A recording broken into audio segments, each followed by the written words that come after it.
Bonjour, mes bien-aimés. Dans la solitude, Dieu commence à vous montrer la vérité sur vos relations. Il révèle qui est censé marcher avec vous dans la saison prochaine et qui ne l'est pas.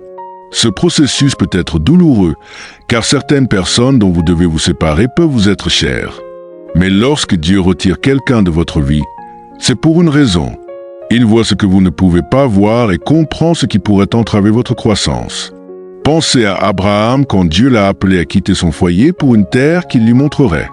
Abraham a dû abandonner non seulement son lieu de vie, mais aussi le confort des relations familières. Il a dû faire confiance à Dieu pour s'éloigner de ce qu'il connaissait et entrer dans ce que Dieu avait pour lui. Dieu agit de même avec nous. Il nous appelle à des saisons de solitude pour purifier nos vies des relations qui ne servent plus. Mais voici la beauté de la chose. Quand Dieu retire, il remplace aussi. Au bon moment, il amènera les bonnes personnes dans votre vie, des gens qui vous encourageront, vous soutiendront et s'aligneront sur l'appel qu'il a placé sur vous. Si vous traversez une saison où les relations s'effritent, ne désespérez pas. Dieu ne vous punit pas, il vous protège. Il fait de la place pour mieux. Faites-lui confiance dans ce processus. Laissez-le guider votre cœur et sachez que les relations qu'il permet dans votre vie seront exactement ce dont vous avez besoin pour la suite. Parfois, être seul est la meilleure façon de trouver la clarté sur ceux qui sont vraiment destinés à parcourir ce chemin avec vous. Quand Dieu vous amène dans une saison de solitude, c'est souvent pour vous aider à recentrer vos priorités. La vie a tendance à nous entraîner dans toutes les directions. Succès, approbation, relations, biens matériels. Et avant même de nous en rendre compte, nous nous éloignons de l'essentiel. Êtes-vous en train de poursuivre ce que Dieu vous a appelé à poursuivre ou ce que le monde dit que vous devriez faire? Avez-vous investi dans votre relation avec Dieu ou avez-vous laissé d'autres priorités prendre le dessus? Dieu vous isole non pas pour vous condamner, mais pour vous réaligner. Il veut vous rappeler l'appel unique qu'il a placé sur votre vie, recentrer votre cœur sur son plan et vous aider à vous débarrasser des distractions qui vous ont pesé. C'est dans cet espace calme que vous réalisez ce qui compte vraiment. Ce ne sont pas les opinions des autres, la taille de votre compte bancaire ou le nombre de vos abonnés qui définissent votre vie, mais votre connexion avec lui et la façon dont vous vivez son dessein pour vous. Dans la solitude, vous découvrirez la paix qui vient de mettre Dieu en premier. Vous trouverez la clarté sur les prochaines étapes et réaliserez que les choses que vous pensiez ne pas pouvoir vivre sans le travail, la relation, le statut, ne vous ont jamais défini en premier lieu. Ne résistez pas à cette saison de calme. Utilisez-la pour recentrer vos priorités. Laissez Dieu vous montrer ce qui compte vraiment et faites-lui confiance pour vous guider. Quand vous alignez votre cœur avec le sien, tout le reste se mettra en place. Cherchez d'abord son royaume et sa justice, et il prendra soin du reste. Parfois, Dieu vous isole pour vous aider à entendre sa voix plus clairement. Dans le bruit de la vie quotidienne, il peut être difficile de discerner ce qu'il essaie de dire. Le monde est rempli de distractions constantes, notifications, conversations sans fin et la pression de tout suivre. Dans ce chaos, la voix de Dieu est souvent noyée. C'est pourquoi il permet des saisons de calme pour réduire le bruit et créer un espace où vous pouvez écouter. Quand vous êtes seul, il y a un calme unique qui ouvre votre cœur et votre esprit à la présence de Dieu. Vous commencez à reconnaître ses murmures d'une manière que vous ne pouviez pas auparavant. Il parle à travers sa parole, par la prière et parfois dans les moments de calme, quand votre âme est enfin en repos. Ce sont les moments où il révèle sa volonté, sa direction et son amour d'une manière profondément personnelle et transformatrice. Dans les Écritures, nous voyons ce modèle à maintes reprises. Quand Dieu voulait donner à Moïse les 10 commandements, il l'a appelé à monter sur la montagne, loin des foules et des distractions. Élie a entendu la voix de Dieu non pas dans le vent, le tremblement de terre ou le feu, mais dans un murmure doux et léger. Jésus se retirait dans des lieux solitaires pour prier et chercher la direction du Père. Ces moments d'isolement n'étaient pas des punitions, mais des invitations à rencontrer Dieu. Parfois, vous pourriez vous sentir abandonné, comme si Dieu ne parlait pas. Mais la vérité est qu'il parle toujours, nous ne sommes simplement pas toujours à l'écoute. La solitude enlève les barrières qui vous empêchent de l'entendre clairement. C'est dans ces moments que vous commencez à comprendre ses plans, sa direction et ses désirs pour votre vie. Vous réalisez que les réponses que vous cherchiez chez les autres, dans des emplois du temps chargés ou dans des efforts sans fin, étaient toujours avec lui. Être honnête, écouter Dieu exige de l'humilité. Cela signifie abandonner son propre agenda, apaiser ses propres pensées et rester immobile en sa présence. Ce n'est pas toujours facile, mais cela en vaut toujours la peine. Dans le silence, vous gagnez en clarté. Dans le calme, vous trouvez la paix. Et dans sa voix, vous découvrez la force et la direction dont vous avez besoin pour la route à venir. Dieu veut vous parler de votre identité et des prochaines étapes de votre vie, mais il a besoin de votre attention sans partage. C'est pourquoi il permet des saisons de solitude, non pas pour vous repousser, mais pour vous rapprocher. Si vous vous sentez isolé, ne le confondez pas avec l'abandon. Voyez-le plutôt comme une occasion d'écouter celui qui vous connaît mieux que vous ne vous connaissez vous-même. Ouvrez votre cœur, apaisez votre esprit et écoutez. Sa voix est là pour vous guider, vous réconforter et vous préparer pour la prochaine étape. Quand vous ignorez le bruit du monde et écoutez la voix de Dieu, vous trouvez la sagesse, la direction et l'assurance que vous attendiez depuis longtemps. Quand Dieu vous met à part et vous amène dans une saison de solitude, il ne vous isole pas pour vous faire du mal, mais pour vous fortifier. C'est dans les endroits calmes, loin du bruit de la foule, que votre résilience est testée et construite. C'est là que vous apprenez à mener des batailles avec foi, à rester ferme dans vos convictions et à développer un esprit inébranlable. La force ne vient pas du confort, mais de la lutte et de la persévérance. Dans les moments où vous avez envie d'abandonner mais que vous choisissez de continuer, vous grandissez. Quand vous êtes seul, vous n'avez pas la béquille des autres sur laquelle vous appuyez, c'est juste vous et Dieu. Et c'est là que vous découvrez la profondeur de la force qu'il a déjà placée en vous. Pensez à l'histoire de David. Avant de devenir roi, il a passé d'innombrables heures seul dans les champs, gardant ses moutons. C'est pendant ces moments de solitude qu'il a appris à compter sur la force de Dieu. Il a combattu des lions et des ours, non pas parce qu'il avait un public ou des applaudissements, mais parce qu'il avait confiance que Dieu était avec lui. Ces expériences dans la solitude l'ont préparé à affronter Goliath quand le moment est venu. Sans ce temps seul, David n'aurait pas eu le courage ou la foi pour affronter un tel géant. Dieu fait la même chose pour vous. Dans votre saison d'isolement, il vous entraîne pour les batailles à venir. Il vous enseigne comment prier avec puissance, comment lui faire confiance quand les choses n'ont pas de sens et comment rester ferme quand la vie semble accablante. Ce sont des leçons que vous ne pouvez pas apprendre dans la foule, elles s'apprennent dans les tranchées, quand il n'y a que vous et Dieu. Quand vous sortez de cette saison, vous serez plus fort que vous ne l'auriez jamais cru possible. Les batailles qui vous intimidaient autrefois ne vous secourront plus. Les défis qui semblaient insurmontables deviendront des tremplins. Pourquoi ? Parce que vous avez été renforcé dans le secret, où vous avez appris à combattre par la foi, à vous appuyer sur les promesses de Dieu, à compter sur sa puissance, et non sur la vôtre. Cette force n'est pas seulement pour vous. Dieu vous prépare à être une source de force pour les autres. Il vous équipe pour mener, inspirer et témoigner de sa fidélité. La force que vous gagnez dans la solitude ne vous portera pas seulement à travers vos propres épreuves, mais vous permettra aussi d'élever les autres quand ils lutteront. Si vous vous sentez seul, souvenez-vous que Dieu ne vous laisse pas faible, il vous construit. Il vous prépare pour les batailles à venir, les victoires à venir et le but qu'il a pour votre vie. Faites-lui confiance dans ce processus. Embrassez les leçons et sachez que cette saison d'isolement forge en vous une force qu'aucune tempête ne pourra briser. Quand Dieu vous permet d'être seul, il vous prépare pour une mission divine.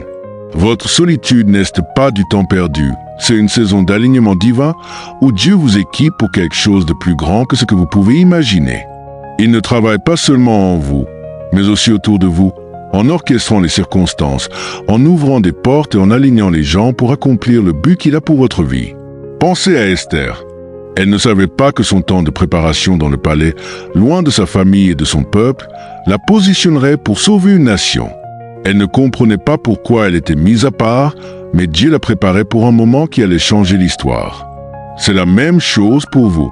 Quand Dieu vous appelle à être seul, c'est parce qu'il vous positionne pour un objectif qui exige de l'obéissance, de la concentration et de la foi. Parfois, le poids de votre mission exige que vous vous éloigniez de la foule pour pouvoir pleinement écouter la voix de Dieu.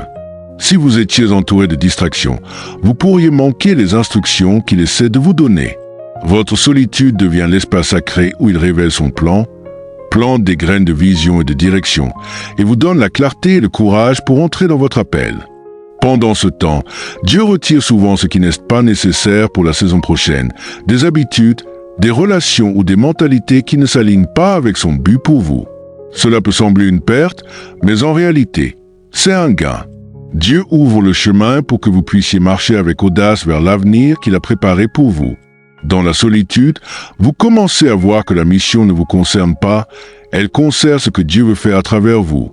Il vous façonne en un vase pour sa gloire. Les dons qu'il a placés en vous sont destinés à bénir les autres, et les expériences que vous avez vécues, tant les douleurs que les triomphes, sont les outils qu'il utilisera pour impacter la vie de ceux que vous êtes appelés à servir. Jésus lui-même a vécu ce processus. Au début de son ministère public, il a passé 40 jours à jeûner, seul dans le désert, pour prier. Ce temps de solitude n'était pas facile, mais il était essentiel pour le préparer à résister à la tentation, à rester concentré sur sa mission et à marcher dans la plénitude de son dessein. Dieu accomplit la même chose avec vous. Votre temps seul n'est pas la fin de l'histoire, c'est la préparation du prochain chapitre. Il aiguise vos dons, renforce votre foi et aligne votre cœur avec le sien. Quand le moment sera venu, il vous libérera dans votre mission, et vous verrez que chaque larme, chaque prière, chaque moment de solitude faisait partie de son plan pour vous préparer à votre but. Ne précipitez pas le processus. Faites confiance à Dieu, il sait ce qu'il fait. Acceptez cette saison comme un temps pour vous équiper, vous affiner et vous préparer pour ce qui vient. Quand les portes s'ouvriront et que la mission sera révélée, vous réaliserez que le temps passé seul était la fondation de tout ce que Dieu est sur le point d'accomplir à travers vous. Alors que vous entrez dans la plénitude du plan de Dieu pour votre vie, rappelez-vous que votre temps seul n'est pas censé durer éternellement.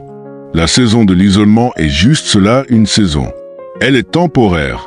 Dieu l'utilise pour vous préparer et vous guérir, mais il ne vous garde pas seul indéfiniment. Il viendra un moment où il vous relâchera dans le monde, entièrement prêt à entrer dans votre but avec la force et la confiance que lui seul peut fournir. Pendant cette saison de solitude, vous apprenez non seulement à compter sur Dieu, mais aussi à faire confiance à son timing. Nous avons souvent du mal à être patients, pensant que l'attente est trop longue ou le silence trop écrasant. Mais Dieu sait exactement quand vous faire sortir de l'isolement et vous amener dans la plénitude de son plan. Son timing est parfait. Quand il voit que vous êtes prêt, quand vous avez appris les leçons, développé la force et mûri dans votre foi, il vous fera sortir et vous enverra dans votre but avec une accélération divine. Pensez à l'histoire de Jésus. Il a passé 30 ans à se préparer dans une relative obscurité avant de commencer son ministère public. Mais quand le moment est venu, il est apparu et le monde n'a plus jamais été le même. Votre saison de préparation peut sembler cachée pour le moment, mais il viendra un jour où Dieu vous révélera au monde et l'impact que vous ferez sera bien au-delà de ce que vous avez jamais imaginé. Dans les dernières étapes de votre solitude, Dieu vous prépare à passer du temps seul avec lui, à être une lumière pour le monde. Il ne vous développe pas seulement pour votre propre bien, mais pour le bien des personnes que vous êtes appelés à atteindre. Votre témoignage, votre voyage à travers l'isolement, deviendra un phare d'espoir pour ceux qui se sentent perdus, découragés ou abandonnés. Vous avez été dans le lieu secret, mais maintenant vous êtes prêts à briller comme une lumière dans les endroits les plus sombres. En conclusion, si vous vous trouvez dans une saison de solitude, n'y résistez pas. Embrassez-la. Comprenez que Dieu a un plan. Il ne vous punit pas, il vous prépare. Il ne vous abandonne pas, il vous équipe pour quelque chose de bien plus grand que ce que vous pouvez voir en ce moment. Votre temps seul n'est pas un moment d'abandon, mais un temps de devenir. Quand la saison changera et que vous émergerez de l'isolement, vous serez plus fort, plus sage et plus en phase avec la volonté de Dieu. L'attente en aura valu la peine. Vous serez prêt à vous lancer dans votre mission, non pas seulement pour votre propre bénéfice, mais pour la gloire de Dieu et le bien de ceux qu'il vous a appelés à servir. Faites-lui confiance dans cette saison. Croyez qu'il vous prépare pour ce qui vient. Et quand le moment sera venu, il vous libérera dans votre but avec puissance, grâce et autorité, pour faire une différence durable. Souvenez-vous, être seul avec Dieu n'est pas une punition, c'est une préparation pour tout ce à quoi il vous destine. Dans les saisons de solitude, vous apprenez la leçon la plus importante de toutes, que Dieu est suffisant. Quand les systèmes de soutien sur lesquels vous comptiez autrefois sont enlevés, quand les voix sur lesquelles vous vous appuyez deviennent silencieuses et quand les gens que vous pensiez toujours avoir semblent lointains, Dieu intervient pour vous rappeler qu'il est votre source, votre pourvoyeur, votre soutien et votre refuge. C'est dans ces moments de solitude que votre foi est renforcée. sans distraction, vous commencez à voir à quel point Dieu est vraiment fidèle. Quand vous n'avez personne d'autre vers qui vous tournez, vous découvrez que ces promesses ne sont pas juste des mots sur une page, ce sont des réalités vivantes. Vous voyez comment il pourvoit vos besoins de manière inattendue. Vous expérimentez comment il calme votre cœur anxieux quand le monde semble écrasant. Vous goûtez à la paix qui vient de savoir qu'il vous tient dans la paume de sa main. Quand vous êtes entouré de gens, il est facile de s'appuyer sur eux pour des conseils, du réconfort ou de la validation. Mais parfois, Dieu retire ses béquilles pour vous apprendre à vous appuyer pleinement sur lui. Il vous permet de traverser des moments de solitude pour que vous puissiez développer une confiance plus profonde en sa présence. Vous commencez à réaliser que même si les gens peuvent venir et partir, son amour reste constant. Même si les circonstances peuvent changer, son caractère est immuable. Il ne s'agit pas de Dieu qui vous enlève quelque chose, il s'agit de Dieu qui vous donne quelque chose, une foi plus grande et inébranlable. Une foi qui dit, même quand je ne vois pas le chemin, je fais confiance à celui qui guide. Une foi qui déclare, même quand je me sens seul, je sais que mon Dieu est avec moi. Une foi qui proclame, même quand je ne comprends pas le plan, je connais le planificateur et il a mon bien à cœur. Pensez aux histoires dans les Écritures. David a appris à faire confiance à Dieu quand il était seul dans les champs à garder les moutons. Élie a entendu la petite voix douce de Dieu dans le silence d'une grotte. Même Jésus lui-même se retirait dans des lieux solitaires pour prier et se connecter avec le Père. Ces moments de solitude n'étaient pas accidentels, ils étaient intentionnels. C'étaient des moments où leur foi était fortifiée. Dieu veut vous apprendre qu'il est tout ce dont vous avez besoin. Quand vous arrivez à cette réalisation, quand vous savez au plus profond de votre âme que votre espoir, votre joie et votre force viennent de lui seul, vous devenez inébranlable. Aucune tempête ne peut vous renverser. Aucun revers ne peut vous vaincre. Aucune solitude ne peut voler votre paix, parce que vous savez que le Dieu qui marche avec vous dans le silence est le même Dieu qui vous guidera à travers la tempête. Faites-lui confiance dans cette saison et regardez votre foi grandir comme jamais auparavant. Quand Dieu vous isole, ce n'est pas parce qu'il vous a oublié, c'est parce qu'il vous prépare pour quelque chose de plus grand. Tout comme un soldat subit un entraînement intensif avant d'être envoyé au combat, Dieu vous met à part pour vous équiper pour la saison à venir. La préparation exige de la concentration, et la concentration exige souvent de la solitude. Avant que Dieu ne vous élève, il doit vous affiner. Avant de vous confier plus, il doit s'assurer que vous êtes prêt à le porter.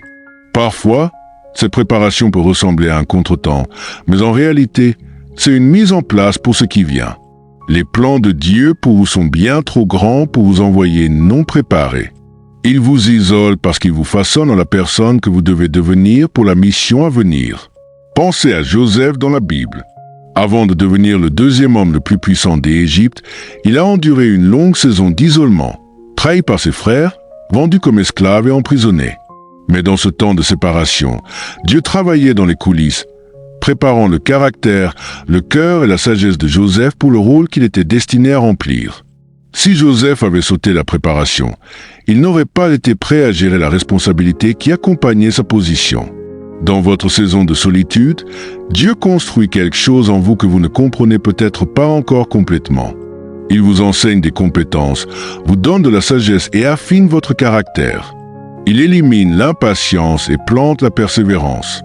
Il brise l'orgueil et inculque l'humilité. Chaque jour, chaque moment de solitude est un pas de plus vers la personne qu'il vous a appelé à être.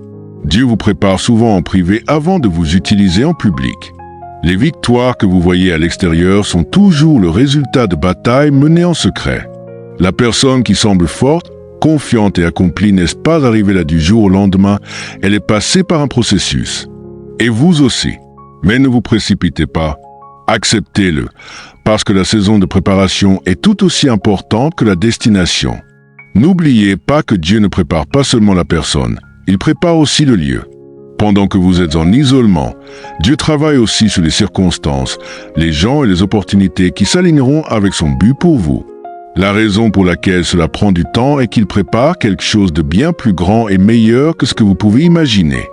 Si vous vous sentez seul, souvenez-vous, Dieu vous prépare parce qu'il voit la grandeur en vous. Il sait ce qu'il a placé en vous, et il sait ce qu'il faudra pour l'accomplir. Faites confiance au processus.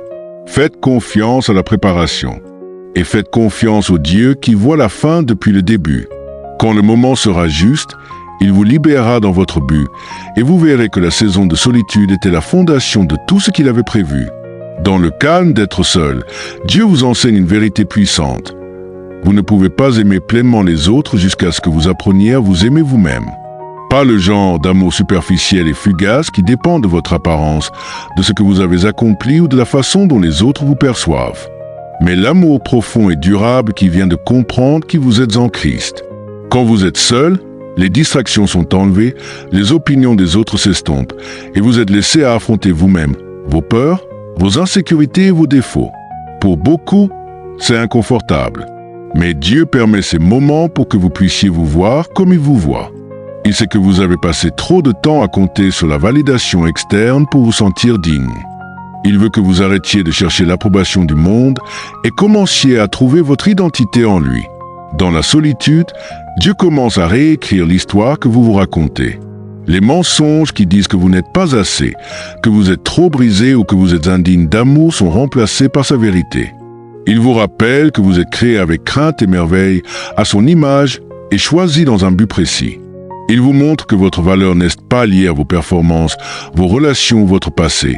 Elle est enracinée dans son amour inconditionnel pour vous. Quand vous apprenez à vous aimer comme Dieu vous aime, quelque chose d'étonnant se produit. Vous commencez à guérir. Les blessures de votre passé perdent leur emprise sur vous. Les opinions des autres ne vous définissent plus. Vous arrêtez de vous efforcer pour l'acceptation, parce que vous réalisez que vous êtes déjà accepté par celui qui compte le plus. Ce genre d'amour vous donne du pouvoir. Il vous fortifie et vous donne la confiance nécessaire pour marcher avec audace dans votre but. Pensez à Jésus. Il a passé du temps dans la solitude avant de commencer son ministère. Il est allé dans le désert non pas parce qu'il n'était pas prêt, mais parce qu'il avait besoin de se connecter avec le Père et d'affirmer son identité. Ce moment d'être seul a préparé à aimer et à servir les autres avec un cœur qui était sûr et inébranlable en Dieu. Dieu fait la même chose pour vous. Il vous amène dans la solitude pour vous montrer que vous êtes suffisant, non pas à cause de ce que vous avez fait, mais à cause de qui il vous a créé à être. Il vous apprend à aimer la personne dans le miroir, à vous voir comme un chef-d'œuvre en cours et à embrasser les qualités uniques qu'il vous a données. Quand vous vous aimez de cette façon, vous devenez un vase de son amour pour les autres. Vous pouvez déverser de la compassion, de la grâce et de la gentillesse, parce que vous ne fonctionnez plus à vide. Votre capacité à aimer les autres découle du débordement de l'amour de Dieu en vous. C'est pourquoi cette saison d'être seul est si importante.